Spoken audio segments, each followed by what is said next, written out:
Kung tawa ang hanap mo pero gusto mo rin ng kwento na may laman, pasok sa banga ang Love Ngo. First time kasi. Hindi naman ako sanay sa ganito eh. Hi guys, it's Anarina TV. Love Ngo follows the journey of Ngo, a person with hair lip, navigating love, friendship, choices, and self-worth. May chemistry ang cast ng Love Ngo, pero stand out talaga dito si Malupiton. Wala akong naiintindihan. Anong akala nyo?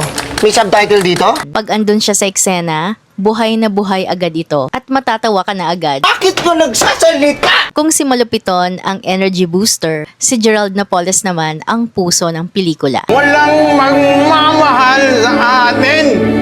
Nagampanan niya ng maayos ang kanyang character na may hair lip at struggling with self-esteem. Kaya yung addition ng mga barkada niyang magugulo, it balances the emotions of the story. Perfect fit din si Gina Alahar as the mother of Ngo sa pelikula. Presence niya pa lang, naniniwala na agad ako. Surprisingly, may emotional punch ang Love Ngo. Personally, napaiyak ako sa scene ni Gerald Napoles habang kumakanta siya na umiiyak. Ang hirap gawin nun lalo na't may prosthetics siya. May ilang scenes na predictable, like yung hindi nagustuhan si Ngo ng pamilya ng nililigawan niya, which is okay kasi realistic talaga yon. Tapos nakakabitin din siya kasi akala ko sa last sequence may beach scene. Akala ko pupunta sila sa Boracay.